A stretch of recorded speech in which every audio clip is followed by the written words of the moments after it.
بسم اللہ الرحمن الرحیم۔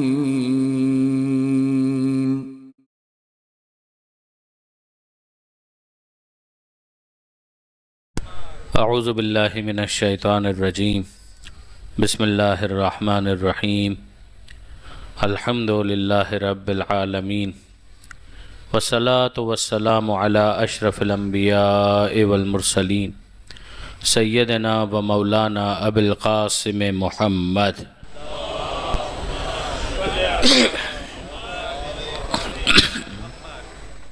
وأہل بیتہ الطیبین الطاہرین المعصومین المظلومین المنتجبین المنتخبین المیامین، لا سیما علی الامام المنتظر والحجۃ الثانی عشر الذین اذھب اللہ عنہم الرجس وطہرہم تطہیرا۔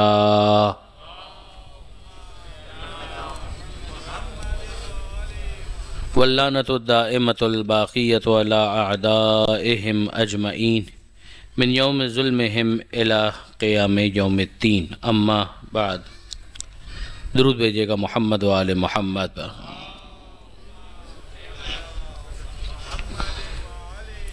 برادران عزیز و خاران محترم، کل ہماری گفتگو یہاں پر ٹھہری تھی کہ جناب موسیٰ علیہ السلام کوہ طور پر گئے، پروردگار عالم نے ان سے خطاب کیا، دو معجزات جناب موسیٰ علیہ السلام کو عطا ہوئے۔ جناب موسیٰ علیہ السلام نے جناب ہارون کی کمک اور مدد کو پروردگار عالم سے طلب کیا اور پروردگار عالم نے اس کو گرانٹ کیا، اور پھر جناب موسیٰ علیہ السلام ان نشانیوں کے ساتھ فرعون کی طرف عازم سفر ہوئے، یعنی مصر کی جانب۔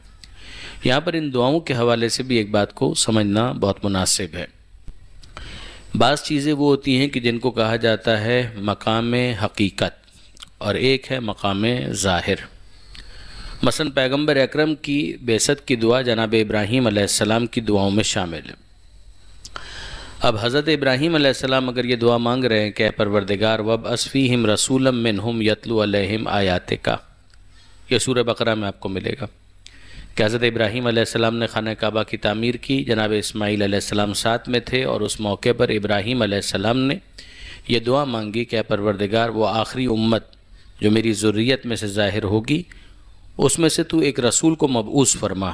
تو الفاظ کیا ہیں کہ وَابْعَثْ فِيهِمْ رَسُولًا مِّنْهُمْ، ان میں سے ایک رسول کو مبعوث کر، یتلو علیہم آیاتک، جو تیری آیتوں کی تلاوت کرے، وَيُعَلِّمُهُمُ الْكِتَابَ وَالْحِکْمَةَ، انہیں کتاب کی تعلیم دے، حکمت کی تعلیم دے، وَيُزَكِّيهِمْ، اور ان کے نفسوں کو پاک کرے۔ اب میں آپ سے سوال کرتا ہوں کہ یہ جناب ابراہیم علیہ السلام نے دعا مانگی اور پروردگار عالم نے دعا کو قبول کیا، تو اس کا مطلب کیا ہے؟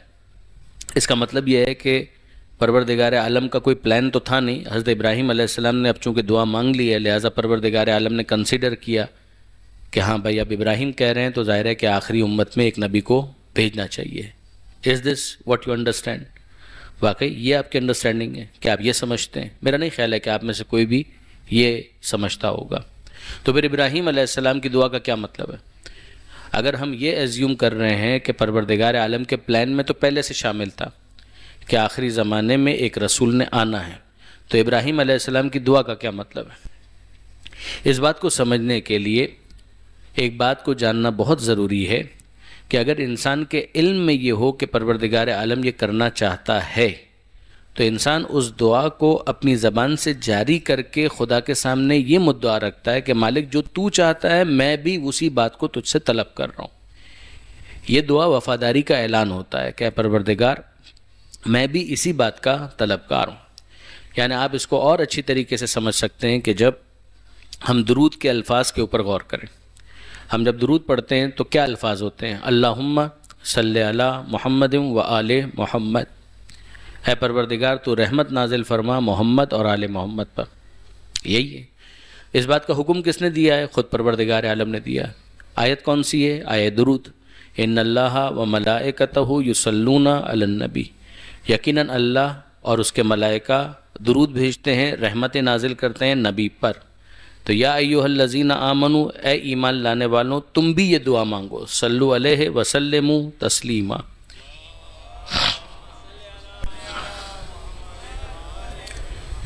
تو اب اگر ہم کہیں کہ پروردگار عالم ہمارے پاس کون سی رحمت ہے کہ جو ہم پیغمبر اکرم کے پاس لے جائیں؟ ہم تو خود رحمت کے محتاج ہیں، تو نے ان کو رحمت للعالمین بنایا ہے، تو ہمارے پاس تو الگ سے کوئی رحمت نہیں ہے کہ جس کو لے کر ہم ان کے پاس جائیں۔ تو یہاں پر صلو علیہ وسلم تسلیمہ کا مطلب کیا ہے؟ وہی جو بھی آپ نے کیا کہ دعا مانگنا، کہ پروردگار تو رحمت نازل کر محمد اور آل محمد پر۔ تو جو دعا ہم مانگ رہے ہیں تو خدا تو پہلے سے اس کام کو انجام دے رہا ہے۔ آیت کے الفاظ پر اگر آپ غور کریں کہ اللہ اور اس کے ملائکہ رحمتوں کو نازل کر رہے ہیں اپنے نبی پر، اپنے حبیب پر، مگر پھر ساتھ میں پروردگار عالم کہہ رہا ہے کہ اے ایمان لانے والوں تم بھی یہ کام کرو۔ اور بٹ نیچرل کہ ہمارے پاس کوئی الگ سے رحمت نہیں ہے کہ جس کو ہم لے جا سکیں پیغمبر اکرم کے پاس، تو مطلب کیا ہے کہ دعا مانگو، کہ تم خدا سے دعا مانگو کہ اے پروردگار تو رحمت نازل فرما محمد اور ان کی آل پر۔ تو ہم دعا مانگیں تو اس دعا مانگنے کی ضرورت کیا ہے کہ جب پروردگار وہ کام پہلے ہی انجام دے رہا ہے تو اس دعا کے مانگنے کی جسٹیفیکیشن کیا ہے، ضرورت کیا ہے؟ تو یہ دعا اس لیے نہیں مانگی جا رہی ہے کہ ہمارے دعا مانگنے کے بعد پروردگار عالم کوئی فیصلہ کرے، فیصلہ تو اس کا ہے کہ رحمت خدا نازل ہو رہی ہے، ہوتی رہے گی، مگر اس دعا کے ذریعے سے ہم گویا پروردگار عالم کی بارگاہ میں اپنی وفاداری کا اعلان کر رہے ہیں کہ مالک جو تو کر رہا ہے ہم بھی وہی چاہتے ہیں، ہم اس سے ہٹ کر نہیں چاہتے ہیں، ہم بھی وہی چاہتے ہیں کہ جو تو کر رہا ہے۔ اگر اس آیت کو ذہن میں رکھیں، حضرت ابراہیم علیہ السلام کی آیت کو ذہن میں رکھیں کہ حضرت ابراہیم علیہ السلام نے پروردگار عالم کی بارگاہ میں کہا کہ مالک آخری امت میں اس رسول کو بھیج دے۔ کیا مطلب؟ کہ مالک مجھے معلوم ہے کہ تو یہ کرنے والا ہے، مگر میں اس وقت اپنی وفاداری کا اعلان کر رہا ہوں کہ جو تو کرنا چاہتا ہے میں بھی وہی چاہتا ہوں، میری چاہ تیری چاہ سے الگ نہیں ہے، میری خواہش تیری مرضی سے جدا نہیں ہے۔ اور پھر اس کے بعد وہ مسئلہ بالکل حل ہو جاتا ہے جب ہم امام زمانہ عجل اللہ تعالی فرجہ الشریف، جب ہم امام کے ظہور کی دعا مانگتے ہیں تو پروردگار عالم نے تو طے کیا ہے کہ قیامت اس وقت تک نہیں آئے گی جب تک ظہور امام نہ ہو جائے۔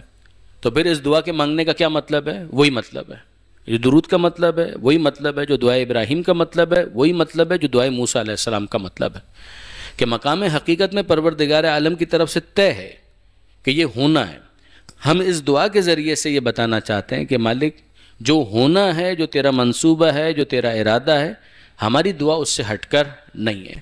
لہٰذا اللہم عجل لولیک الفرج، یا دعائے سلامتی امام زمانہ، یہ امام زمانہ کے لیے صدقہ دینا، یہ میں خاص اس لیے عرض کر رہا ہوں کہ بعض احباب نے بعض کتابوں کے اندر یہ اعتراض کیا کہ یہ شیعوں کا عجیب معاملہ ہے کہ زمانے کے امام کے بارے میں یہ کہتے ہیں کہ وہ اللہ کی پناہ میں ہیں، اور پھر اس کے بعد وہ دعا بھی مانگتے ہیں کہ اے پروردگار ان کو سلامت رکھ۔ دعائے سلامتی امام زمانہ اچھے معنی دارت، یہ باقاعدہ اعتراض لکھ کر کیا گیا کہ سلامتی امام زمانہ کی دعا کا کیا مطلب ہے۔ اس کا مطلب یہی ہے کہ اے پروردگار وہ تیری سلامتی میں ہم جانتے ہیں، ان کو غیبت میں تو نے اسی لیے رکھا ہے، لیکن اے پروردگار جو تیرا منصوبہ ہے ہماری دعا بھی وہی ہے، اس سے ہٹ کر نہیں ہے۔ تو ایک ہے مقام ظاہر اور ایک ہے مقام حقیقت۔ تو ظاہر میں ہم یہ دعا مانگ کر اس مقام حقیقت میں منصوبہ پروردگار کے ساتھ ہم آہنگ ہونے کا اور یکجہتی کا اعلان کرتے ہیں۔ بالکل یہی چیز یہاں پر کہ جناب موسیٰ علیہ السلام اگر یہ دعا نہیں مانگتے تو کیا ہارون علیہ السلام نبی نہ بنتے؟ اگر ابراہیم علیہ السلام دعا نہ مانگتے تو کیا پیغمبر اکرم نے مبعوث نہیں ہونا تھا؟ یقیناً ہونا تھا، مگر ابراہیم علیہ السلام کی دعا اس منصوبہ پروردگار کے ساتھ ہم آہنگ ہے۔ بالکل اسی طریقے سے یہاں پر موسیٰ علیہ السلام اسی منصوبہ پروردگار کے عملی جامہ پہنانے کے حوالے سے دعا مانگ رہے ہیں کہ اے پروردگار میرے علم میں اس بات کو جانتا ہوں کہ تو ہارون کو بھی نبی بنائے گا، ان کی بھی رسالت کا اعلان کرے گا، تو اے پروردگار اب اس موقع پر ہی یہ اعلان ہو جائے تو کیا اچھا ہو کہ جب میں وہاں پر جاؤں تو کوئی میرا تصدیق کرنے والا بھی موجود ہو۔ میں امید کرتا ہوں کہ یہ بات واضح ہوئی ہوگی۔ درود بھیجیے گا محمد و آل محمد۔ اب اس کے بعد بحث آگے بڑھتی ہے، فَلَمَّا جَاءَهُمْ مُوسَىٰ بِآيَاتِنَا بَيِّنَاتٍ، کہ جب موسیٰ علیہ السلام ان کے پاس آئے، نشانیوں کو لے کر آئے، کھلی بھی نشانیاں لے کر، یعنی یہ جو دو معجزات تھے جن کو برہان کہا پروردگار عالم نے، ان کے بارے میں پروردگار عالم کہہ رہا ہے کہ وہ لے کر آئے اور ان نشانیوں کو ان کے سامنے پیش کیا۔ تو انہوں نے جواب میں کیا کہا؟ فرعون کے عمائدین سلطنت نے، وہ جو رولنگ ایلیٹ ہے، ان کا رسپانس کیا تھا؟ ان کا جواب یہ تھا قالوا ما هذا الا سحر مفترا، کہ یہ تو بس ایک فیبریکیٹڈ جادو ہے، گڑھا ہوا ایک جادو ہے جو بنا لیا گیا ہے۔ وما سمعنا بهذا فی آبائنا الاولین، اور ہم نے تو ایسی کوئی چیز آباء اولین میں، اپنے اینسسٹرز کے اندر، فور فادرز میں ہم نے ایسی کوئی بات نہیں سنی۔ یعنی اگر آپ ذہن میں رکھیں یوسف علیہ السلام اسی مصر میں آ کر گئے، مگر زمانہ بہت گزر چکا ہے، وہ یاد فراموش ہو چکی ہے، چہرے بدل چکے ہیں، افراد بدل چکے ہیں، یادداشتیں بدل چکی ہے، یا جان بوجھ کر اس بات کا اظہار کیا جا رہا ہے کہ جیسے ہم کو نہیں پتا. یعنی ایک ہوتا ہے جہل اور ایک ہوتا ہے تجاہل. اسی سے ایک لفظ نکلا ہے تجاہل عارفانہ. کبھی کبھی اچھا بھی ہوتا ہے کہ جانتے بوجھتے اس بات کا اظہار اس طرح سے کرنا کہ جیسے ہم کو نہیں پتا. اور کبھی ہوتا ہے تجاہل جاہلانہ، یعنی ایک عارفانہ تجاہل ہوتا ہے، ایک تجاہل وہ ہے کہ جس کے اندر اظہار اس طرح سے کرنا تاکہ دوسروں کو گمراہ کیا جا سکے، جیسے کہ ہم کو تو کچھ پتہ ہی نہیں ہے، تم کون سی یہ نئی بات لے کر آ گئے ہو کہ خدا بھی ہے اور خدا کا کوئی نمائندہ بھی ہوتا ہے، وہ معجزات بھی عطا کیا کرتا ہے، کوئی قیامت بھی ہوتی ہے. یہ جو فرعون کا قضیہ ہے اس کے بارے میں اس بات کا امکان زیادہ ہے کہ وہ اس بات کو سمجھتا تھا مگر اظہار اس طریقے سے کرتا تھا، جس کو کفر جہودی کہتے ہیں. یعنی ایک کفر ہوتا ہے جو جہل کی وجہ سے ہوتا ہے کہ وہ انسان نہیں جانتا لہٰذا وہ انکار کر رہا ہے. خود مولا امیر المومنین حضرت علی ابن ابی طالب علیہ السلام کا نہج البلاغہ میں ایک جملہ ہے کہ الناس اعداء ما جہلوا، لوگ جس بات کو نہیں جانتے اس کے دشمن ہو جاتے ہیں. ان کو اس چیز کے بارے میں انفارمیشن نہیں ہوتی ہے تو پھر وہ اس کے دشمن ہو جاتے ہیں. تو کئی مرتبہ عوام الناس کی سطح پر اگر آپ دیکھیں تو انکار کی ایک وجہ یہ بھی ہوتی ہے، لیکن اگر آپ فرعون کے کیس میں دیکھیں تو وہاں پر معاملہ اس سے مختلف ہے، اس لیے کہ استیقنت کا لفظ ایک اور جگہ پر استعمال بھی ہوا ہے کہ جانتے بوجھتے فرعون نے انکار کیا. تو یہاں پر یہ جملہ کہ ما سمعنا بہذا فی آبائنا الاولین، یہ تو ایک جادو ہے جو تم گھڑ کر لے آئے ہو، اور ہم نے ایسی کوئی بات ماضی کے اندر بھی نہیں سنی کہ کبھی کوئی نبی آیا ہو، کبھی کوئی رسول آیا ہو. وقال موسیٰ علیہ السلام نے اس موقع پر کہا ربی عالمو، میرا رب خوب جانتا ہے، بمن جاء بالہدی من عندہ، کہ کون اس کے پاس سے ہدایت لے کر آیا ہے، ومن تکون لہ عاقبۃ الدار، اور آخرت کا گھر، آخرت کی بھلائی وہ کس کے لیے ہے، میرا پروردگار خوب جانتا ہے. یعنی دو میں سے ایک بات ہے، یا جو میں کہہ رہا ہوں وہ غلط ہے، یا جو میں کہہ رہا ہوں وہ صحیح ہے. اگر صحیح ہوں تو میں پروردگار عالم کی طرف سے نمائندہ بن کر آیا ہوں، تو پھر تم سوچو کہ تمہارا انجام کیا ہوگا، اس لیے کہ جو میں لے کر آیا ہوں پھر تو وہ ہدایت ہے، اور اس ہدایت کو اگر تم ٹھکرا رہے ہو تو پھر آخرت کی بھلائی تمہارے شامل حل کیسے ہو سکتی ہے؟ یہ تو ناممکن ہے. اور پھر دوسری بات یہ سوچو کہ اگر میں یہ غلط کہہ رہا ہوں تو اس کا مطلب یہ ہے کہ پھر مجھے اس کے حوالے سے پروردگار عالم کے سامنے اکاؤنٹیبلٹی کا سامنا کرنا پڑے گا. تم کم سے کم غور کرنے کے لیے تو تیار ہو جاؤ کہ جو میں تمہارے سامنے پیش کر رہا ہوں واقعی یہ جادو ہے. دیکھیے اس کے بعد پھر وہ پورا واقعہ پیش آتا ہے جس کو یہاں پر پروردگار عالم نے ڈسکس نہیں کیا، کہ فرعون نے اپنے عمائدین سلطنت سے یہ کہا کہ جاؤ اور جا کر جادوگروں کو جمع کرو، جادوگر آئیں گے اور آ کر اس کا جواب لے کر آئیں گے، توڑ کریں گے. یعنی اگر آپ ذہن میں رکھیں اگر ایک چیز ہے وہ ایکسٹرا آرڈنری ہے، غیر معمولی ہے، تو اس بات کا کیا ثبوت ہے کہ یہ ایکسٹرا آرڈنری چیز جو کی جا رہی ہے وہ پروردگار عالم کی طرف سے عطا کردہ معجزہ ہے. یعنی جو جادوگروں کو جمع کیا گیا، تو جادوگروں کو کیوں جمع کیا گیا؟ جادوگروں کو جمع اس لیے کیا گیا کہ یہ جو کر رہا ہے وہ جادو ہے. یعنی مفروضہ یہ ہے، ہائپوتھیسس یہ ہے کہ جو یہ کر رہے ہیں وہ جادو ہے، اور اگر یہ جادو ہے تو جادو کا مقابلہ کون کرے گا؟ جادوگر. کہ اگر یہ جادو کر سکتا ہے تو اس کا مطلب یہ ہے کہ جو اس جیسے اور ایکسپرٹیز رکھنے والے افراد ہیں وہ اگر یہاں پر جمع ہو جائیں تو پھر وہ اس کا جواب لے آئیں گے. اس کو میں سمجھانے کے لیے ایک مثال آپ کی خدمت میں عرض کرتا ہوں کہ آج اگر آپ دیکھیں تو مثلاً یہ بلب یا روشنی یا ٹیوب لائٹ یہ کوئی ایکسٹرا آرڈنری چیز نہیں ہے، یہ روٹین کی چیز ہے. مگر جب پہلی مرتبہ اس چیز کو پیش کیا گیا ہوگا کہ یہ ہے بلب، تو ظاہر ہے کہ کسی کو نہیں معلوم ہوگا کہ بلب کیا ہوتا ہے اور کس طریقے سے کام کرتا ہے. تو جب ایڈیسن نے بلب انٹروڈیوس کیا ہوگا کہ جناب یہ ہے بلب، اور اس موقع پر وہ فرض کیجئے کہ یہ کہہ دے کہ یہ جو بلب ہے یہ میرا معجزہ ہے. یہ تو ہم خارج سے دلیل سے جانتے ہیں کہ پیغمبر اکرم ختمی مرتبت کے بعد اب کوئی رسول نہیں آنے والا، وہ ایک الگ بحث ہے.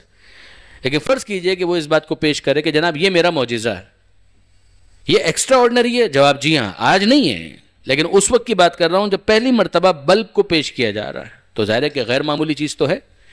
اب یہ غیر معمولی چیز جو ہے وہ معجزہ ہے. ہر وہ چیز جو غیر معمولی ہو یعنی روٹین سے ہٹ کر ہو وہ معجزہ نہیں ہوتی، وہ کرامت بھی نہیں ہوتی. وجہ کیا ہے کہ جب بلب اس نے پیش کیا تو یہ ایک ہیومن انٹیلیجنس ہے، یہ ہیومن نالج ہے کہ جس کو اس نے امپلیمنٹ کر کے اس کام کو انجام دیا. اگر آج یہ کر سکتا ہے تو کل دوسرا بھی کوئی کر سکتا ہے. اگر اس کے پاس بھی یہ فارمولہ آ جائے, وہ بھی تجربات کرے, تو تجربات کرنے کے بعد وہ بھی اس چیز کو پیش کر سکتا ہے. اور یہی ہوا کہ جب فارمولہ ڈسکلوز ہو جائے گا, لوگ ایکسپرٹ ہو جائیں گے, تو پھر وہ اس کا جواب لے آئیں گے. تو معجزہ نہیں رہا. معجزے کا مطلب ہوتا ہے جو عاجز کرتے, یعنی جس کو پریزنٹ کیا جائے اس کلیم کے ساتھ کہ یہ میں اپنی ہیومن انٹیلیجنس سے پریزنٹ نہیں کر رہا, یہ خاص پروردگار عالم کی طرف سے ہے. اور جب ہیومن انٹیلیجنس اس کے اندر نہیں ہے اور خدا کی طرف سے ہے, تو جتنے بھی انسان ہیں مل کر اس کا مقابلہ نہیں کر سکتے, وہ عاجز رہ جائیں گے. یہ ہے معجزہ. اب اگر بلب کے بارے میں وہ یہ کلیم کریں کہ یہ ایکسٹرا آرڈنری کوئی چیز ہے تو بات بالکل ٹھیک ہے, لیکن اگر وہ یہ کہے کہ یہ معجزہ ہے تو ظاہر ہے کہ وہی چیز جوڑ کر کوئی دوسرا بھی پیش کر دے گا. لیکن موسیٰ علیہ السلام کیا کر رہے ہیں؟ موسیٰ علیہ السلام عصا کو ڈال رہے ہیں اور وہ اژدہے میں تبدیل ہو جاتا ہے. پھر اس کو اٹھا لیتے ہیں, وہ واپس سے عصا بن جاتا ہے. ہاتھ کو ڈال رہے ہیں, وہ چمکدار ہو کر باہر آتا ہے. پھر واپس ڈالتے ہیں تو وہ نارمل اسٹیٹ پر ریٹرن ہو جاتا ہے. یہ چیز اگر جادو ہے تو دوسرا کوئی جادوگر بھی اس کام کو کر کے دکھائے, جس طرح سے ابھی میں نے آپ کے سامنے بات بیان کی. لیکن اگر یہ معجزہ ہے تو پھر اس کا نتیجہ کیا ہے کہ جتنے بھی جادوگر ہیں وہ مل کر اس کو آنسر نہیں کر پائیں گے. اور یہی معجزے کے حوالے سے ایک بہت اسٹرانگ آرگومنٹ بنتا ہے کہ جس فیلڈ سے وہ متعلق ہوتا ہے, اس فیلڈ کے افراد اگر یہ گواہی دے دیں کہ یہ انسانی قابلیت کی بنیاد پر نہیں, تو پھر ماننا پڑے گا کہ یہ پروردگار عالم کی طرف سے عطا شدہ ایک ایسا عمل ہے کہ جس کو اس دعوے کی جسٹیفیکیشن کے لیے اس کے حوالے کیا گیا ہے. اس پر غور کیجئے گا. درود بھیجئے محمد و آل محمد پر.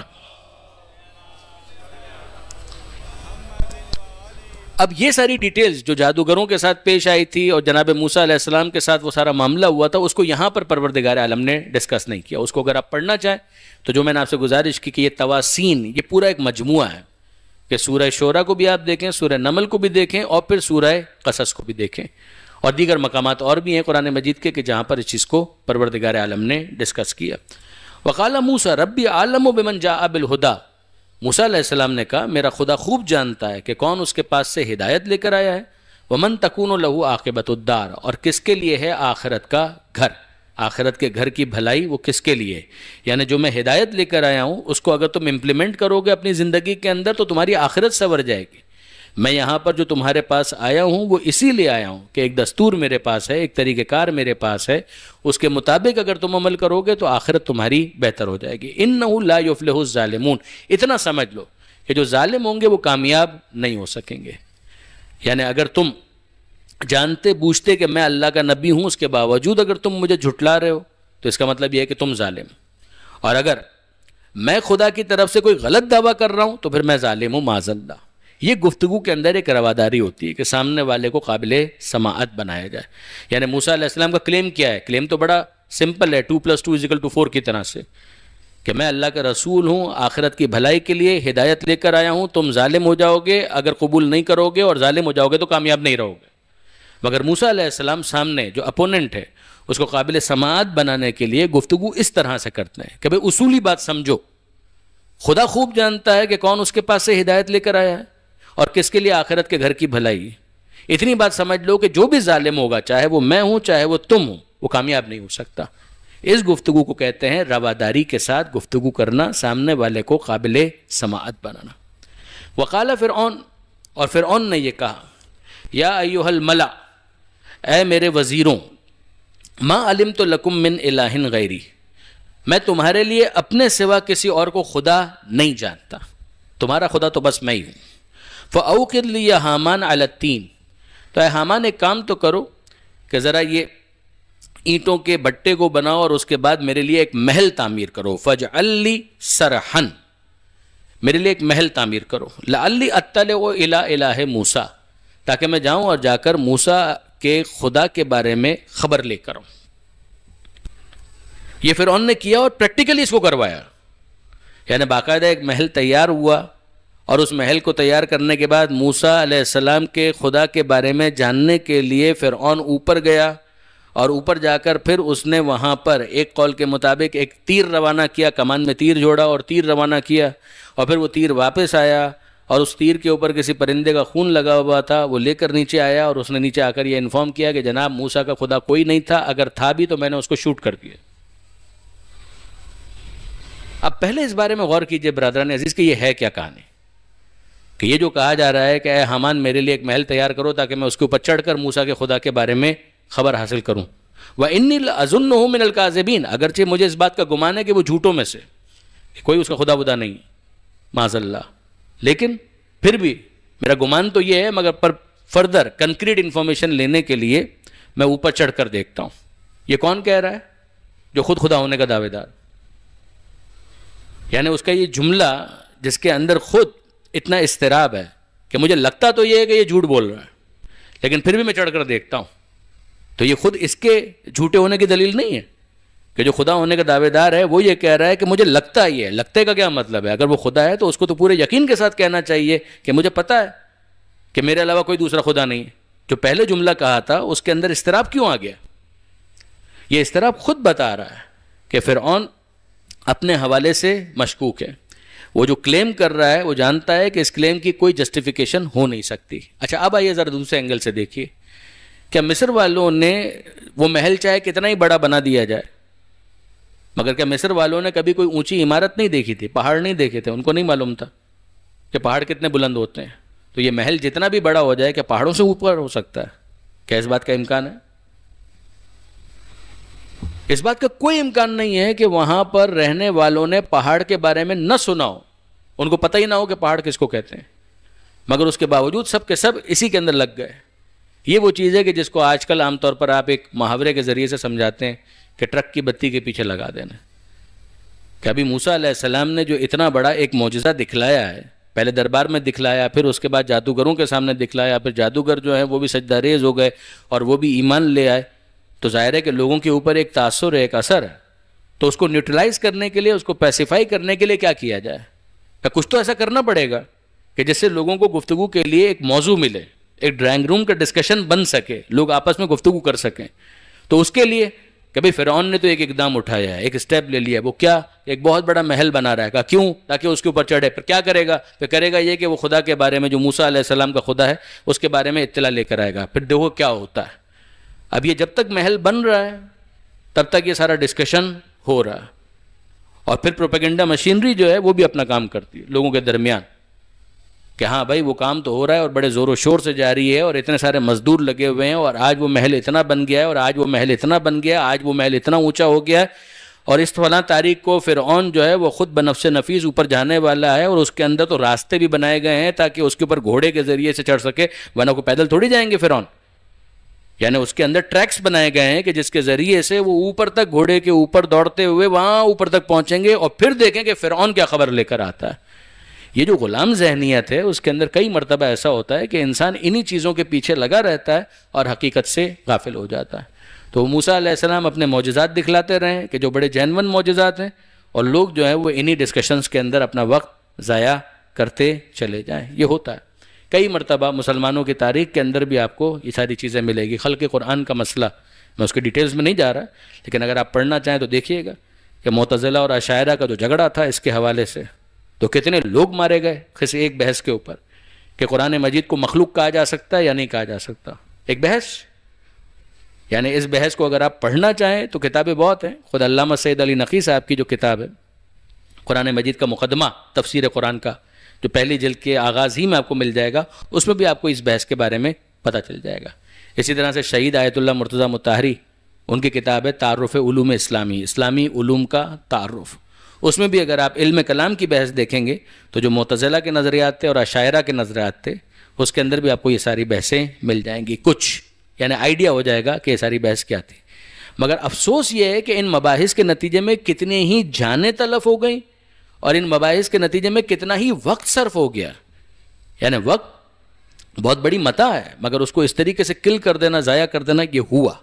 تو یہاں پر بھی فرعون نے بظاہر یہ محسوس ہوتا ہے کہ عوام کو ٹرک کی بتی کے پیچھے لگایا کہ بھائی ایک محل تعمیر ہو رہا ہے. فَأَوْقِدْ لِي يَا حَامَانُ عَلَى الطِّينِ، تو اے حامان ذرا میرے لیے ایک محل تو تیار کر، اینٹوں کا بھٹا، اور ان اینٹوں کو پھر بنانے کے بعد کیا کرنا ہے؟ ایک محل تعمیر کرنا ہے. فَاجْعَل لِي سَرْحًا لَعَلِّي أَطَّلِعُ إِلَىٰ إِلَٰهِ موسیٰ، تاکہ میں موسیٰ کے خدا کے بارے میں اطلاع حاصل کروں. وَإِنِّي لَأَظُنُّهُ مِنَ الْكَاذِبِينَ، مجھے لگتا تو یہی ہے کہ وہ جھوٹوں میں سے ہے. وَاسْتَكْبَرَ هُوَ وَجُنُودُهُ فِي الْأَرْضِ، یہ پروردگار عالم نے پھر ہائی لائٹ کیا کہ فرعون نے بھی تکبر کا مظاہرہ کیا اور اس کے لشکر والوں نے بھی ایروگنس کا مظاہرہ کیا. یہ دونوں متکبر تھے، خود فرعون بھی اور فرعون کا لشکر بھی. بغیر الحق، ان کو کوئی حق نہیں تھا کہ وہ اس تکبر کا مظاہرہ کرتے. ان کے سامنے سیدھا ایک برہان ہے، ایک سیدھی سادی دلیل ہے کہ جو موسیٰ علیہ السلام پیش کر رہے ہیں اس کا کوئی جواب نہیں بن پا رہا، اور وہ ان چیزوں کے پیچھے عوام کو لگا رہے ہیں. وَظَنُّوا أَنَّهُمْ إِلَيْنَا لَا يُرْجَعُونَ، اور ان کا خیال یہ تھا کہ انہیں پلٹا کر ہمارے سامنے نہیں لایا جائے گا. ان کا اصل پرابلم یہ تھا، ایک تو ان کا اخلاقی مسئلہ تھا کہ وہ مغرور تھے، متکبر تھے. ان کا دوسرا پرابلم یہ تھا کہ وہ خدا کے ساتھ ساتھ قیامت کے بھی منکر تھے. یہ یاد رکھیے گا برادران عزیز کہ اگر ایک شخص وہ ہے کہ جو خدا کو بھی مانتا ہو لیکن قیامت کو نہیں مانتا، تو بھی آپ اس سے ہر طرح کی سرکشی کی توقع کر سکتے ہیں، تو بھی آپ اس سے ہر طرح کے تکبر کی توقع کر سکتے ہیں. اس لیے کہ وہ کہہ رہا ہے کہ ہاں ٹھیک ہے میں خدا کو مانتا ہوں، مگر بس خدا نے اس دنیا میں بھیج دیا اور ہم آ گئے، اب اس کے بعد واپس اس کی بارگاہ میں ہم کو پلٹایا نہیں جائے گا. اسی لیے اگر آپ اس جملے کی طرف توجہ کریں نا جو ہم کو سکھایا گیا، کلمہ استرجاع جس کو کہا جاتا ہے، اس میں اوریجن کی بھی بات کی گئی ہے، اینڈ کی بات بھی کی گئی ہے. انا للہ و انا الیہ راجعون، ہم اللہ ہی کے لیے ہیں اور اللہ ہی کی بارگاہ میں ہمیں پلٹایا جائے گا. یعنی یہ تو بٹ نیچرل کہ پیدا بھی اسی نے کیا ہے، مگر ہم ہیں بھی اللہ کے لیے، اسی کی ملکیت میں، اور اسی کی بارگاہ میں ہمیں پلٹایا جائے گا. تو ہم اس دنیا کے اندر بھی پروردگار عالم کی گائیڈ لائن کے پابند ہیں اور اسی کی طرف ہم کو رجوع کرنا ہے. یعنی اس کے بارے میں ہم سے کوشچن کیا جائے گا، سوال کیا جائے گا، ایک اکاؤنٹیبلٹی. یہ جو احتساب، یہ جو اکاؤنٹیبلٹی، یہ جو سوال کیا جائے گا، اس کی وجہ سے ایک تاثر پیدا ہوتا ہے کہ جو انسان کو اس دنیا کے اندر کوشش کرتا ہے، پھر وہ اپنے آپ کو کنٹرول کرتا ہے، پھر وہ غرور سے، تکبر سے، سرکشی سے اپنے آپ کو بچاتا ہے. وَاسْتَكْبَرَ هُوَ وَجُنُودُهُ فِي الْأَرْضِ، تو فرعون نے بھی تکبر کا مظاہرہ کیا اور اس کے لشکر والوں نے بھی تکبر کا مظاہرہ کیا. بغیر الحق، ان کو کوئی حق نہیں تھا. وَظَنُّوا، اور ان کا خیال یہ تھا، أَنَّهُمْ إِلَيْنَا لَا يُرْجَعُونَ، کہ وہ ہماری طرف پلٹائے نہیں جائیں گے. فَأَخَذْنَاهُ وَجُنُودَهُ، تو ہم نے اس کو گرفتار کر لیا، اس کو بھی اور اس کے لشکر والوں کو بھی. یہ گرفتار کر لیا کہاں پر؟ فَنَبَذْنَاهُمْ فِي الْيَمِّ، ہم نے اس کو دریا کے اندر غرق کر دیا، پھینک دیا. نبذناہم کا مطلب ہوتا ہے پھینک دینا. جس طریقے سے آپ ایک ٹریش بن کے اندر کسی کچرے کو ڈال دیتے ہیں، اس کے لیے یہ لفظ استعمال ہوتا ہے، پھینک دینا، ٹریش کر دینا، اس کو ربش بن کے اندر ڈال دینا. تو ہم نے اس کو دریا کے اندر غرق کر دیا، پھینک دیا اس طرح سے کہ جس طریقے سے کسی انتہائی حقیر چیز کو ڈسپوز آف کیا جاتا ہے، کہ اسی طریقے سے ہم نے اس کو دریا کے اندر پھینک دیا. اب یہاں پر ایک بحث ہے کہ یہ جو دریا کی بات ہو رہی ہے، یہ دریا کون سا ہے؟ یہ دریائے نیل ہے یا ریڈ سی ہے، بحر احمر. اور یہ وہ موقع ہے کہ جہاں پر پھر میں آپ کو دعوت دوں گا کہ آپ اس لوکیشن کو ضرور گھر پر جا کر چیک کیجیے گا. یعنی مصر کہاں پر ہے، ریڈ سی کہاں پر ہے، اور نائل ریور کہاں پر ہے. یعنی بنی اسرائیل والوں کی جو بستی ہے، اس بستی سے جب وہ لوگ نکلے تھے تو انہوں نے کیا کراس کیا تھا؟ یہ تو بالکل طے ہے کہ ایجپٹ سے اگر وہ لوگ نکلیں گے اور ان کو جانا ہے یروشلم کی طرف. یعنی بیسک کیس آپ سمجھ لیجئے بہت اچھی طریقے سے کہ موسیٰ علیہ السلام ایک پیغام فرعون کے لیے لائے تھے اور ایک پیغام بنی اسرائیل کے لیے لائے تھے. موسیٰ علیہ السلام کا فرعون کے لیے پیغام کیا تھا؟ اس کو اگر آپ خلاصہ کریں تو کچھ وہ چیزیں کہ جن کا تعلق تزکیہ نفس کے ساتھ ہے وہ فرعون کے ساتھ بھی وابستہ تھے. پروردگار عالم نے جو کچھ کہا اس کو قرآن مجید میں ایک اور مقام پر سورہ نازعات میں خداوند متعال بیان کرتا ہے کہ اذهب الى فرعون انه طغى، اے موسیٰ جاؤ فرعون کے پاس، وہ یقیناً طاغی ہے، سرکش. فقل، تو اس سے کہو، هل لك الا ان تزكى، کیا تو اس بات کے لیے راضی ہے کہ میں تجھے پاک کر دوں، تیرے نفس کا تزکیہ کر دوں، جو نجاست تیرے قلب کے اندر، باطن کے اندر، اخلاقی رذائل جو موجود ہیں، میں اس کو دور کر کے تجھے پاک و پاکیزہ کر دوں. کیا تو اس بات کے لیے راضی ہے؟ وَأَهْدِيَكَ إِلَىٰ رَبِّكَ فَتَخْشَىٰ، اور تیرے رب کی جانب تیری ہدایت کروں تاکہ تیرے دل میں اس کا خوف پیدا ہو. یہ وہ چیزیں ہیں کہ جن کا تعلق تزکیہ نفس کے ساتھ. تو یقیناً فرعون کے لیے بھی ایک پیغام تھا، مگر جو اصل نبوت اور رسالت موسیٰ علیہ السلام کی ہے وہ بنی اسرائیل کے لیے، وہ بنی اسرائیل کے لیے مبعوث ہوئے ہیں. تو بنی اسرائیل کے حوالے سے فرعون کے پاس کیا پیغام لے کر گئے کہ فرعون بنی اسرائیل کو میرے ساتھ جانے دے. یعنی یہ جو تو نے یہاں پر ان کو غلام بنا کر رکھا ہوا ہے، ڈو ناٹ کنٹینیو دس، اس کو ترک کر دے اور بنی اسرائیل کو میرے ساتھ جانے دے۔ تو کہاں پر جانے دے؟ ارض مقدس، یعنی یہاں سے میں ان کو لے کر جاؤں ارض مقدس، یعنی وادی سینا کو کراس کروں اور پھر اوپر کی طرف کہ جہاں پر یروشلم ہے، بیت المقدس ہے، وہاں پر میں ان کو لے کر جاؤں۔ یہ ظاہر ہے کہ بہت ساری اصطلاحات بعد میں بنی، لیکن ارض مقدس کی عبارت یا تعبیر یہ تو موجود تھی۔ تو وہاں پر میں ان کو لے کر جاؤں، جس کے لیے فرعون نے انکار کر دیا۔ تو فرعون نے دونوں چیزوں کا انکار کیا، وہ محدود پیغام جو خود فرعون کے لیے اچھا تھا اس کا بھی اس نے انکار کیا، میں تم کو خدا کا رسول ہی نہیں مانتا، میں خدا کو خدا ہی نہیں مانتا، میں قیامت کو قیامت ہی نہیں مانتا، تو ساری چیزوں کا انکار ہو گیا۔ پھر اس کے بعد کہ بنی اسرائیل کو میرے ساتھ جانے دو، تو اس کے لیے بھی اس نے انکار کیا، اس نے کہا کہ بنی اسرائیل کو بھی میں لے جانے نہیں دوں گا۔ لیکن اب موسیٰ علیہ السلام انتظار کر رہے ہیں، بار بار گفتگو ہو رہی ہے، ڈائلاگ ہو رہا ہے، بات چیت آگے بڑھ رہی ہے، سب کچھ ہو رہا ہے۔ اے ٹائم کمس کہ جب مہلت پوری ہو گئی اور اب پروردگار عالم نے حکم دیا کہ اے موسیٰ بنی اسرائیل کو لے کر روانہ ہو جاؤ، یعنی چاہے وہ روکنا چاہتا ہے تو روک لے مگر تم روانہ ہو۔ اب جب موسیٰ علیہ السلام بنی اسرائیل کو لے کر نکلے ہیں تو وہ واقعہ پیش آیا کہ جس میں پانی ہے اور پانی کے اندر راستہ بنا دیا گیا، موسیٰ علیہ السلام نے اپنا عصا اس پر مارا، راستہ بن گیا اور موسیٰ علیہ السلام اپنی قوم کو لے کر روانہ ہو گئے۔ اور جب وہ دوسری طرف پہنچے ہیں تو فرعون تو پیچھے سے چیز کر رہا تھا، جب وہ اندر داخل ہو گیا اپنے پورے لشکر سمیت، تو یہ موجیں جو دائیں اور بائیں تھیں یہ آپس میں گلے مل رہی تھی اور اس کے نتیجے میں فرعون اپنے لشکر سمیت غرق ہو رہا تھا۔ اور پھر اس کے بعد اگلی بات واقعاً یہ غور طلب ہے کہ وہ مادر موسیٰ بیچاری کہ جس نے موسیٰ علیہ السلام کو بچپن میں بچانے کے لیے پانی میں رکھا تھا، اصولی طور پر موسیٰ علیہ السلام کو اس پانی کے اندر ڈوب جانا چاہیے تھا، مگر پروردگار نے بچا لیا۔ اور فرعون جب جا رہا تھا تو اس کو بظاہر خشک راستے پر چل رہا تھا، اس کو بچ جانا چاہیے تھا، مگر پروردگار عالم نے اس کو ڈبا دیا۔ سوال یہ ہے کہ یہ کون سی جگہ ہے؟ یہ نیل کا دریا ہے یا بحر احمر؟ آپ اگر انٹرنیٹ پر بھی جا کر ریسرچ کریں گے تو آپ کو ہر طرح کے نظریات مل جائیں گے۔ بعض اس بات کے قائلین ہیں کہ دریائے نیل تھا، بعض اس بات کے قائل ہیں کہ یہ بحر احمر تھا۔ روٹ وہ پڑتا ہے کہ جس کے اندر مصر سے جب وہ نکلیں گے تو بحر احمر ان کو کراس کرنا ہے، اور کراس کرنے کے بعد وادی سینا، وادی سینا کو کراس کرنے کے بعد پھر اوپر ٹورڈز نارتھ جب وہ جائیں گے، مزید آگے جانے کے بعد تو پھر وہ جگہ آئے گی جس کو ارض مقدس کہا جاتا ہے، فلسطین کہا جاتا ہے۔ تو بہت سے محققین ہیں وہ اسی بات کے قائل ہیں کہ یہ بحر احمر ہے یا ریڈ سی ہے، مگر بہرحال اس کے قائلین بھی موجود ہیں کہ جو دریائے نیل کے اوپر اصرار کرتے ہیں۔ تو پھر یہ ماننا پڑے گا کہ ممکن ہے کہ حضرت موسیٰ علیہ السلام اپنی قوم کو لے کر کچھ ریورس ڈائریکشن کے اندر گئے، پھر واپس کراس کر کے آئے اور پھر انہوں نے بحر احمر کو بھی کراس کیا یا خشکی کے راستے سے لے کر چلے۔ جو بھی آپ کہیے، دونوں طرح کے اوپینینز پائے جاتے ہیں، لیکن اس بات کے اندر زیادہ وزن محسوس ہوتا ہے کہ ریڈ سی یا بحر احمر کو حضرت موسیٰ علیہ السلام نے کراس کیا، اس لیے کہ وہ اسٹریٹ روٹ بنتا ہے، ریورس ڈائریکشن میں جانے کا کوئی تک نہیں بنتا۔ میں امید کرتا ہوں کہ یہ بات آپ کے لیے واضح ہوگی، ورنہ گھر پر جا کر ذرا انٹرنیٹ کے اوپر اس کو سرچ کیجیے گا تو زیادہ بہتر طور پر سمجھ پائیں گے۔ درود بھیجیے محمد و آل محمد پر۔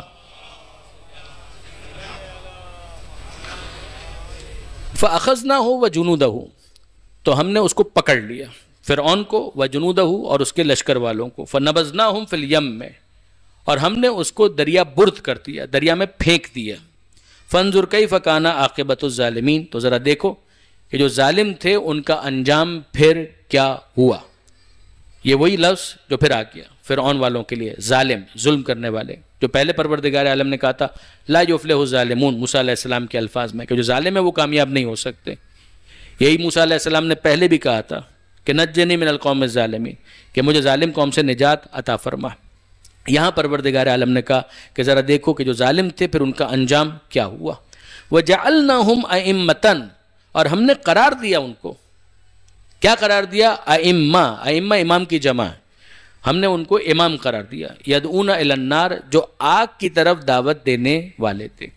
اب یہاں پر ذرا سا رکیے گا، یہ جو لفظ ہے نا جعل، جعل کا مطلب ہوتا ہے بنانا، اسی سے نکلا ہے جاعل، جاعل یعنی بنانے والا۔ یہ لفظ اگر آپ غور کریں تو کئی موقعوں پر استعمال ہوا ہے قرآن مجید کے اندر۔ پروردگار عالم نے حضرت آدم علیہ السلام کو جب خلیفہ بنایا تو کیا الفاظ تھے؟ انی جاعل فی الارض خلیفہ، کہ میں زمین میں خلیفہ بنانے والا ہوں۔ یہ وہی جاعل، اسی سے نکلا ہے جعل۔ حضرت ابراہیم علیہ السلام کی امامت کا اعلان کیا تو کیا اعلان کیا؟ انی جاعلک للناس اماما، اے ابراہیم ہم تم کو انسانوں کے لیے امام بناتے ہیں۔ تو جعل کرنا یعنی بنانا۔ جاعل یعنی بنانے والا. یہاں پر کیا الفاظ ہیں؟ وَجَعَلْنَاهُمْ أَئِمَّةً، ہم نے ان کو بنایا. تو ہم نے ان کو بنایا امام.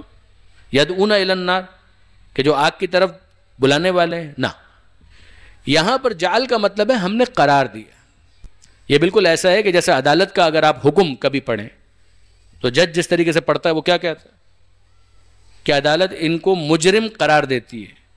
تو مجرم قرار دینے کا مطلب مجرم بنانا نہیں ہے، یعنی ان کا مجرم ہونا ثابت ہو گیا. تو عدالت یہ قرار دیتی ہے کہ یہ ہیں مجرم.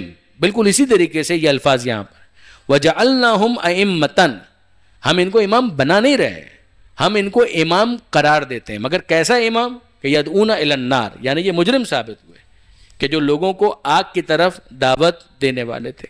وَيَوْمَ الْقِيَامَةِ لَا يُنْصَرُونَ، اور قیامت کے دن ان کی کوئی مدد نہیں کی جائے گی. یعنی ظاہر ہے کہ دنیا کے اندر یہ تھے تو ان کے لشکری تھے، ان کے حواری تھے، ان کے موالی تھے، ان کے وزیر تھے، رولنگ ایلیٹ تھی، یہ سب موجود تھے. لیکن قیامت کے دن اب جب کہ یہ اس دنیا سے چلے گئے تو ابھی بھی ان کا حال برا ہے، اور قیامت میں ان کا حال اور برا ہو جائے گا. وَأَتْبَعْنَاهُمْ فِي هَذِهِ الدُّنْيَا لَعْنَةً، اور اس دنیا میں بھی ہم نے لعنت کو ان کے پیچھے لگا دیا. وَيَوْمَ الْقِيَامَةِ هُمْ مِنَ الْمَقْبُوحِينَ، اور قیامت کے دن بھی ان کا حال بہت برا ہوگا. اب یہاں پر ایک مسئلہ اور حل ہو جاتا ہے. اگر آپ غور کریں تو لعنت کے حوالے سے گفتگو ہے، اور وہ کیا کہ کیا کسی مستحق کے لعنت کے اوپر لعنت کی جا سکتی ہے یا نہیں؟ کیا قرآن مجید نے اس طرح سے لعنت کی ہے یا نہیں؟ جواب ہے کہ جی ہاں، یہ اس کا ثبوت ہے. پروردگار عالم کیا کہہ رہا ہے؟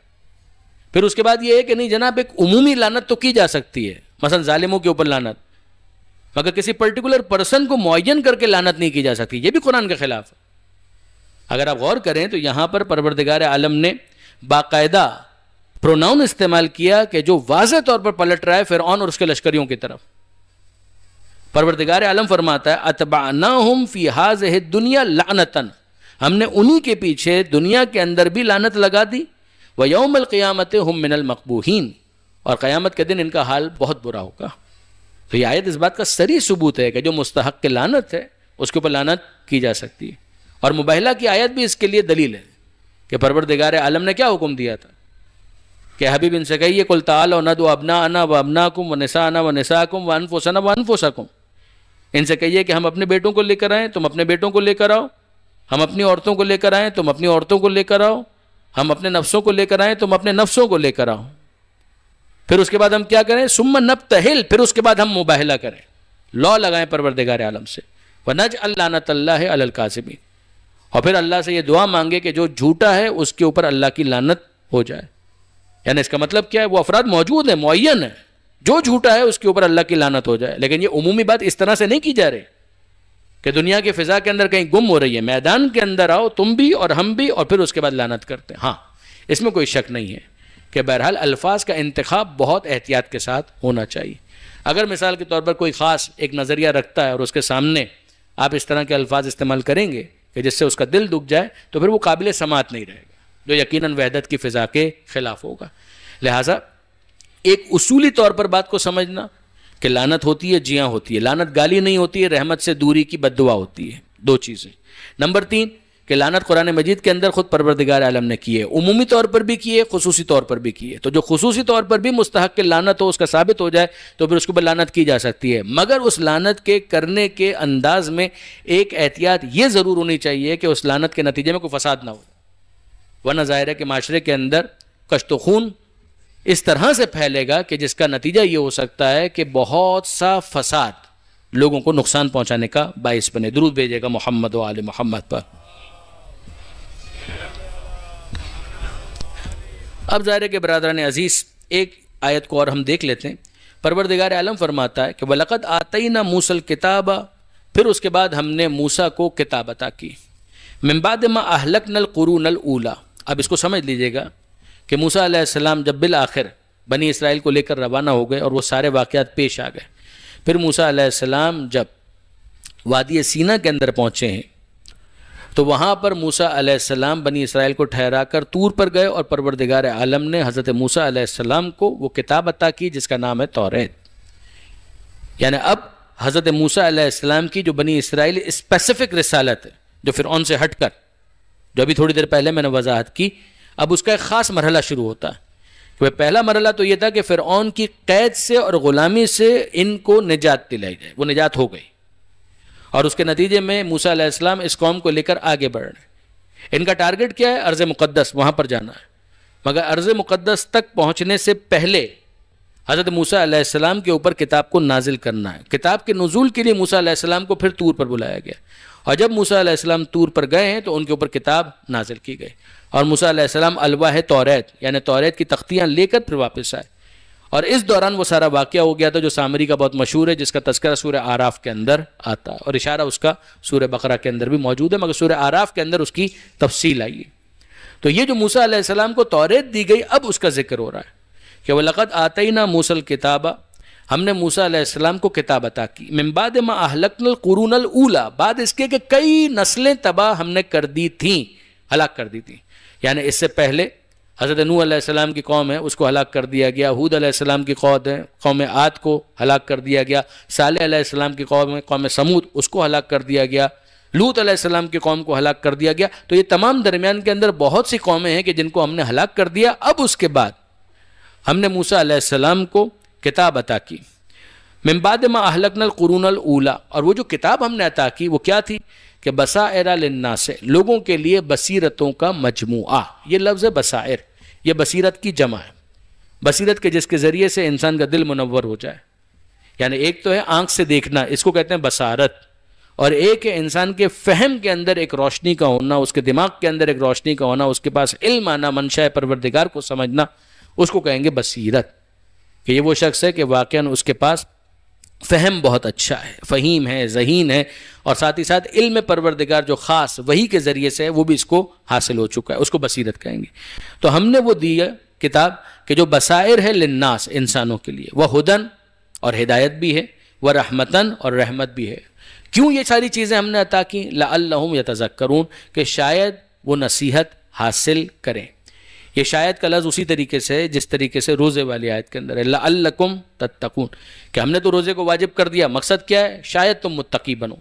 یعنی اس روزے کے اندر تو یہ صلاحیت موجود ہے کہ وہ متقی بنا سکتا ہے، لیکن اب تم اس سے تقویٰ کی دولت کو حاصل کرتے ہو یا نہیں، یہ تم پر ڈیپینڈ کرتا ہے. بالکل اسی طریقے سے ہم نے موسیٰ علیہ السلام کو وہ کتاب دی کہ جس کے اندر بصیرت بھی ہے، جس کے اندر ہدایت بھی، اور جس کے اندر رحمت بھی. یہ تینوں چیزیں اس کے اندر موجود ہیں. اچھا اب ذرا سا اس کو کھولیے. ایک ہے اندھیرا، تو اندھیرے کے اندر روشنی نہیں ہے. اگر ایک انسان راستے کی تلاش میں ہے تو اس کو کتنی چیزوں کی ضرورت ہے؟ کہ روشنی بھی ہو، روشنی کے بعد اس کو یہ تو پتہ چلے کہ جانا کس طرف ہے. یہ گائیڈنس مانگتا ہے. یعنی اگر روشنی ہی نہیں ہے تو اس کو اگر پتہ بھی ہے کہ کس طرف جانا ہے تو بار بار ٹھوکر کھائے گا، گرے گا. غور کیجئے گا کہ اگر آپ کو کسی جگہ پر جانا ہے، پہنچنا ہے، اور آپ سڑک کے اوپر کھڑے ہیں اور آپ کو پتہ ہے کہ اسٹریٹ یہاں سے میں جاؤں گا، پھر دائیں مڑ جاؤں گا، پھر بائیں مڑ جاؤں گا، پھر یوں جاؤں گا تو میں اپنی منزل تک پہنچ جاؤں گا، مگر روشنی ہو تو میں سفر کروں نا. اگر اندھیرا ہے تو میں سفر کو آگے کیسے بڑھاؤں؟ تو پہلا مرحلہ ہے کہ جہاں پر ایک انسان اندھیرے میں روشنی کا طلبگار ہوتا ہے. آپ نے ٹارچ آن کی تو اندھیرا چھٹ گیا اور روشنی کی ذریعے سے آپ کو راستہ نظر آنے لگا. لیکن جو نظر آ رہا ہے اس میں اگر آپ کو یہ نہیں پتہ ہے کہ آگے مڑ کر کہاں جانا تو ظاہر ہے کہ آگے آپ گمراہ ہو جائیں گے، صحیح منزل پر نہیں پہنچ پائیں گے. تو روشنی ایک الگ چیز ہے، راستے کا معلوم ہونا ایک دوسری چیز ہے. پھر راستہ بہت طویل ہے، تو جب راستہ بہت طویل ہے تو آپ کو اس طویل راستے میں کچھ اور چیزوں کی ضرورت ہے. پیٹرول چاہیے کہ جو آپ گاڑی میں ڈال سکیں، آپ کو بھوک لگے گی تو آپ کو کھانا بھی چاہیے، اگر آپ کو پیاس لگے گی تو آپ کو پانی بھی چاہیے. آپ غور فرمائیے یہ تینوں الگ الگ چیزیں ہیں. روشنی ہو تاکہ اندھیرا ختم ہو، راستہ پتہ ہو تاکہ گمراہی نہ ہو سکے، اور پھر تیسری چیز ہے کہ آپ کو اور وہ بہت ساری چیزیں کہ جو آپ کو فیسیلیٹیٹ کرتی ہیں راستے میں، ان کی بھی ضرورت ہے. یہاں پر آپ دیکھیے 3 الفاظ پروردگار عالم نے استعمال کیے کہ ہم نے جو کتاب ان کو دی تھی اس کتاب کے کام کیا تھے؟ بصائر، ہدن و رحمہ. ہم نے ان کو وہ کتاب عطا کی کہ جس کے اندر بصیرتوں کا مجموعہ بھی تھا، یعنی روحانی اعتبار سے جو اندھیرے ہیں وہ چھٹ جائیں اور ان کو مراد پروردگار، منشاء پروردگار سمجھ میں آ سکے، دکھنے لگے. پھر اس کے بعد گائیڈنس بھی کہ صرف اندھیرا ختم نہیں ہوا، آگے کس طریقے سے بڑھنا ہے وہ بھی ان کو حاصل ہو سکے. اور پھر اس کے بعد ایک سیٹسفیکشن والا معاملہ ہوتا ہے کہ جس طریقے سے انسان جسمانی بھوک کو مٹانے کے لیے مادی غذا کا طلبگار ہوتا ہے، اسی طریقے سے روحانی بھوک کو مٹانے کے لیے وہ روحانی غذا کا طلبگار ہوتا ہے، جس کے اندر وظائف بھی آتے ہیں، اورات بھی آتے ہیں کہ کس طریقے سے انسان ذکر کرے، کس طریقے سے پروردگار عالم کو یاد کرے، کس طرح سے اس سے لو لگائے، وظیفہ کیا پڑھے، کیا اس کے ورد زبان ہونا چاہیے. یہ تمام تر چیزیں بھی انسان کے لیے ضروری ہوتی ہیں، یہ بالکل غذا کی طرح سے ہوتی ہیں. تو یہ تینوں چیزیں توریت کے اندر تھیں. اس زمانے کے اعتبار سے کیا شک ہے کہ توریت پروردگار عالم کی نازل کردہ کتاب، موسیٰ جیسے نبی لے کر آ رہے ہیں، بنی اسرائیل کو دے رہے ہیں، اب وہ اس سے استفادہ کرتے ہیں یا نہیں؟ لعلہم یتذکرون، شاید کہ وہ اس سے استفادہ کریں، شاید کہ وہ اس سے نصیحت حاصل کریں. یہ یقینی نہیں ہو سکتا. اگر آپ کے ذہن میں پہلی تقریر ہو تو اس میں بھی میں نے یہی کہا تھا کہ لعلکم تتقون، شاید کہ تم متقی بن جاؤ. اے پروردگار، جب روزے کے اندر یہ صلاحیت موجود ہے تو وہ متقی بنا ہی دے گا نا. کان سے پکڑ کر زبردستی کسی کو متقی نہیں بنائے گا. اسی طریقے سے توریت ہو وہ بھی کان سے پکڑ کر کسی کو متذکر نہیں بنائے گی. قرآن ہے وہ بھی کان سے پکڑ کر کسی کو ہدایت کے اوپر نہیں لے آئے گا. یہ قرآن کا جواب نہیں. اسی لیے اگر آپ ان دونوں آیتوں کو واپس سے کمپیئر کریں، یہ بہت اچھا موقع ہے کہ میں ان دونوں آیتوں کو آپ کے سامنے رکھوں کہ قرآن مجید کے بارے میں پروردگار عالم نے کیا کہا. وہ جو روزے والی آیتیں ہیں کہ شہر رمضان الذی انزل فیہ القرآن ھدی للناس، کہ اس کتاب کے اندر اتنی صلاحیت ہے کہ تمام انسانوں کی ہدایت کر سکتی ہے، مگر کرے گی؟ یہ کوئی ضروری نہیں ہے. یہ کوئی ضروری نہیں ہے. کیوں؟ وہ سورہ بقرہ کے آغاز میں آ جائیے، ذالک الکتاب لا ریب فیہ ھدی للمتقین. یہ کتاب، اس کتاب میں کوئی شک نہیں ہے، مگر یہ ہدایت سب کی نہیں کرے گی. کر سکتی ہے، جی ہاں. کرے گی؟ نہیں کرے گی. کر سکتی ہے کا ثبوت ھدی للناس، تمام انسانوں کے لیے ہدایت ہے. کرے گی؟ نہیں کرے گی. ثبوت ھدی للمتقین، یہ ان کی ہدایت کرے گی جن کے اندر کچھ نہ کچھ درجہ تقوی آلریڈی موجود ہو. جس کے لیے علامہ سید علی نقی صاحب کو ہمیشہ میں دعائیں دیتا ہوں. میرے محسن بھی ہیں، ان سے میری کبھی ملاقات نہیں ہوئی، اگر انصافاً ان کی کتابوں سے بہت استفادہ کیا، وللہ الحمد. تو وہاں پر جو انہوں نے متقین کا ترجمہ کیا ہے وہ ہے فکر نجات رکھنے والے.